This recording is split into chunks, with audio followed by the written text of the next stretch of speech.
అందరికీ నమస్తే. రాజకీయం, సినిమా, గమ్మతి ఇచ్చంత్రాలు, వైరల్ అవుతున్న వీడియోలు ఇట్లా తీరు వార్తలతో మైక్టి ముచ్చలు తయారుగున్నాయి. చెల్ల సుషదం పని.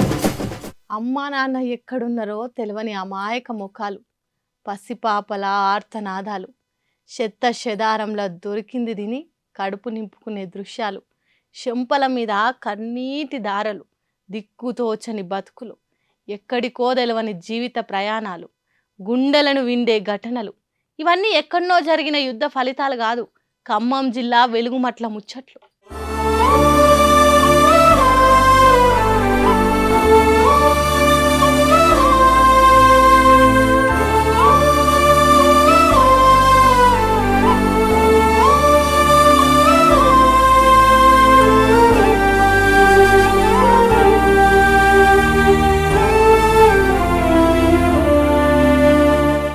ఇది ఇజ్రాయెల్ బాంబులేస్తే కూలిన పాలస్తీనా బంగ్లాలు కాదు.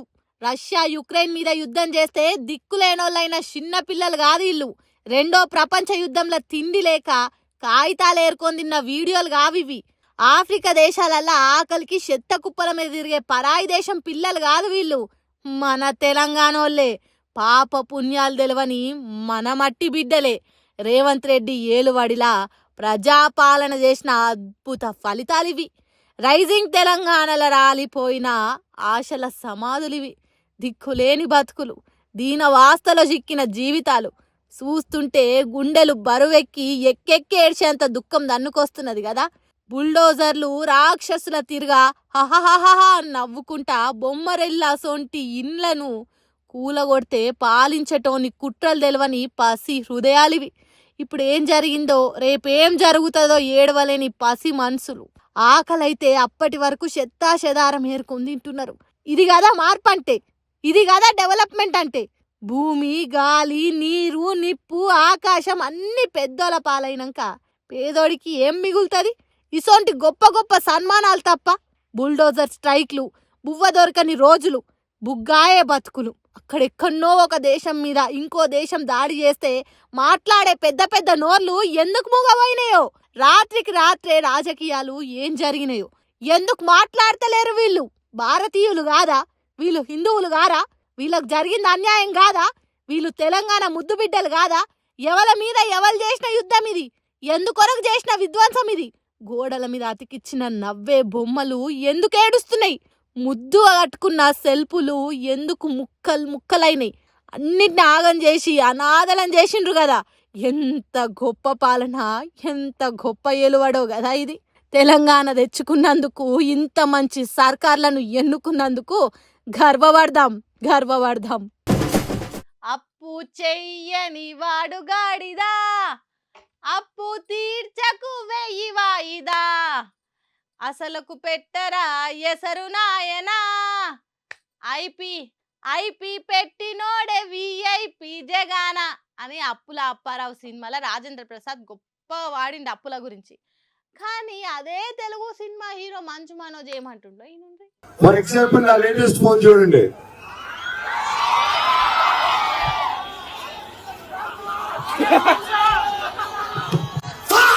ఇది రియాలిటీ.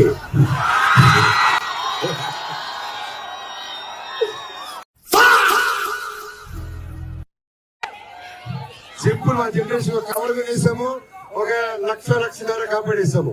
మీరు ఇలాగ ఫోన్ అయిపోండి. All the best. డబ్బులు వేస్ట్ గా ఖర్చు పెట్టకండి. అర్థమైందా ఏం చెప్పిండో హీరో మంచు మనోజు? గొప్పల కోసం అప్పులు చేసి షిప్పలు పట్టుకునే కాడి తెచ్చుకొని తిప్పల పడకుంది అని చెప్పకనే చెప్పిండు. పట్టుకునే సెల్లు కావచ్చు, కట్టుకునే బట్టలు కావచ్చు, అవన్నీ మంది కోసమే అయితే వాటిని ఎట్లా కవర్ చేసుకోవాలనో చెప్పిండు. తను వాడేది ఉత్త ఆర్డినరీ ఫోన్ అయినా దానికి వేసిన కవర్ మాత్రం ఐఫోన్ దని ఇప్పి వివరించి చూపిట్టిండు. లోకం కోసం లోపట చినిగిన బనియన్ వేసుకున్నా దానిపైన వేసుకునే బట్టలతోని ఏ తిరగ కవర్ చేసుకుంటా జీవితాన్ని ముందుకు సాగించాలనో అందరికి అర్థమయ్యే తీరుగా చెప్పిండు. ఇట్లా తన ఫోన్ ఎసోంటిదో దాన్ని ఎట్లా ఐఫోన్ పౌచ్తో కవర్ చేసి మంది ముంగట కలరింగ్ ఇచ్చిండో చెప్తే సినిమా ఇండస్ట్రీలో రేపటి నుంచి ఏ తిరగ చూస్తారనేది లెక్క చేయకుండా నామూషి అనుకోకుండా సెల్లుకున్న కవర్ తీసి చూపెట్టుడంటే చిన్న ముచ్చట కాదు కదా.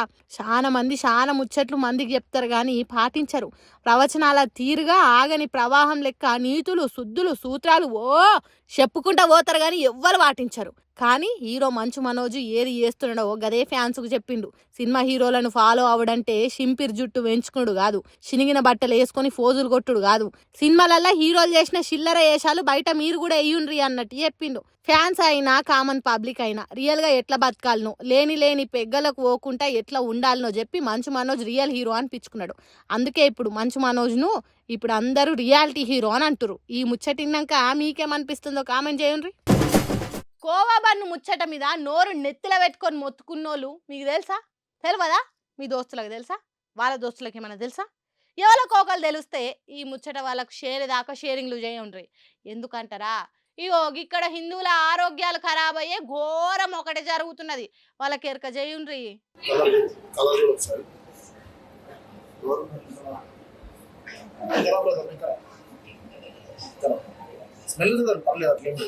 ఒక రోజులో 20-25 లేదు అసలు రావట్లేదు. డస్ట్బిన్ లో ఇది ఈ రోజు మార్నింగ్ నుంచి ఇంతగానో వేస్టేజ్ జనాలు తినకుండా పాడేసి ఇన్నరా పొద్దటి నుంచి పోగబడ్డ తిండాటిది. చాలా మంది తినలేక పారేసుడు తప్పక పక్కనున్న డస్ట్బిన్ లేసిన తిండాటిది.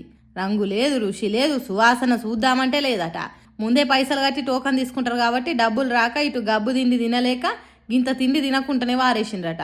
గట్టిగా అడుగుదామంటే ఈ షాప్ సామాన్యులది కాదాయే, దాంట్లో పనిచేసేటోళ్ళు మాకేం తెలియదు సారు అనేటోళ్ళాయే. అందుకే మారు మాట్లాడకుండా పనికిరాని తిండిని వారేసిండ్రు. ఈ ముచ్చట కోబాబన్ మీద కొట్లాటకు దిగిన వాళ్ళకి తెలిస్తే తొందరగా అక్కడికి పోన్రమ్మా, పోన్రి. కూకట్పల్లి అశోక్ వనంలో ఉన్న కేఎఫ్సి సెంటర్కు మైకులు కెమెరాలు పట్టుకొని వేసుకొని పోన్రి.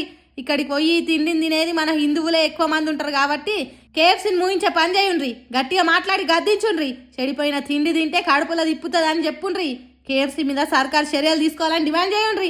అట్లనే లోపల వంటలు చేసేటోళ్ళు ఎవరన్నా ఏరే మాతం వాళ్ళు ఉంటే చూసి దొరకబట్టి రచ్చ చేయిపోండ్రమ్మా. కులిపోయిన చికెన్ వండి కస్టమర్లకు పెడుతున్నారు, ఇది ఆరోగ్యాలు ఖరాబ్ చేస్తాయని చెప్పుండ్రి.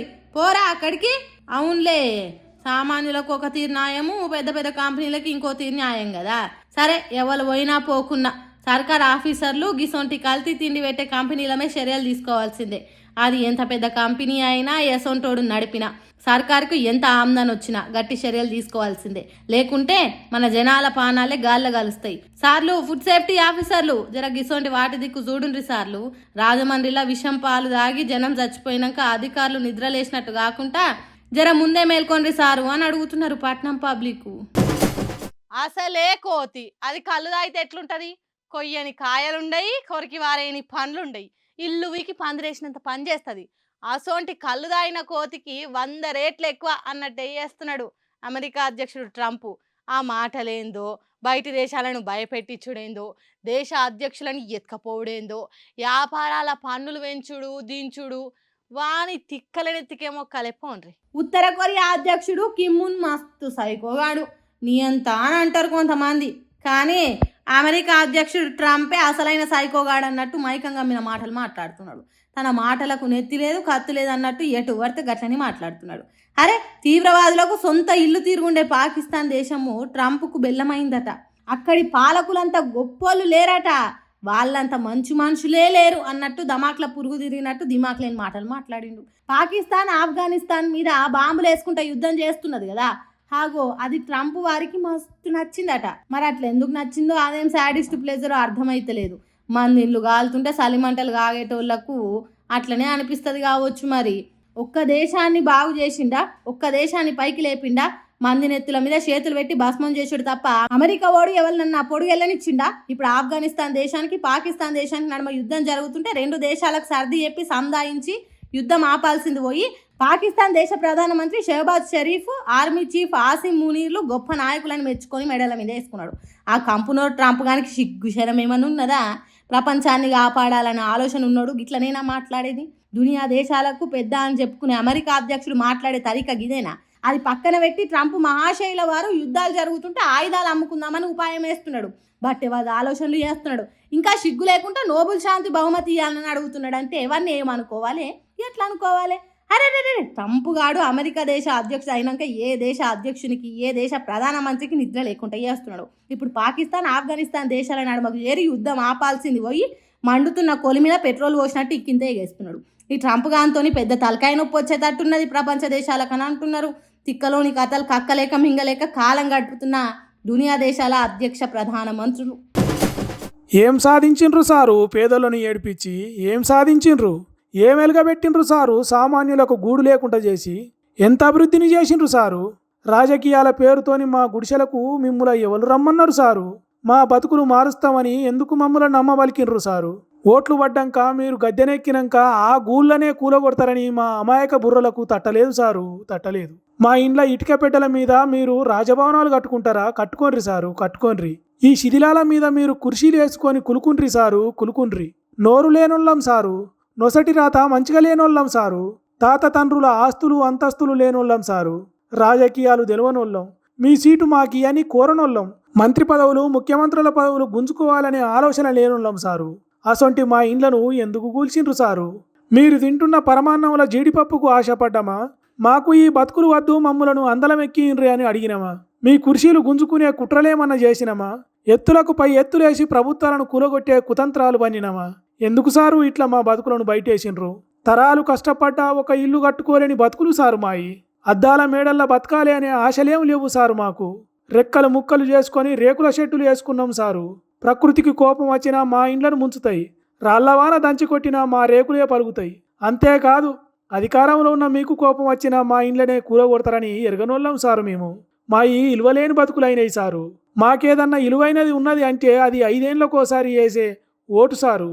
ఆ ఆయుధాన్ని ఎట్లా వాడాలనో తెలియక సచ్చి బతుకుతున్న సామాన్యులం సారు. మా ఈ ఆశల శిథిలాల కింద మీ గొప్పలు చెప్పే శిలాపలకాలు పాతుకొండ్రి సారు, పాతుకొండ్రి. ఇంత చేసినా మీరు ఒక్కటి మాత్రం గుర్తుపెట్టుకోవాలి సారు, అన్ని రోజులు ఒక్క తీరు ఉండయి సారు. రామ అంటూ ఇక్కడికి ఎవడు రాజ్యమేలే దానికి రాలేదు సారు. కాకపోతే చేసిన మంచి పనులు ఎల్లకాలం గుర్తుంటాయి, చెడ్డ పనులు మా సొంటి సామాన్యులను ఏడిపిస్తాయి సారు. అంతే అంతే సారు, అంతే.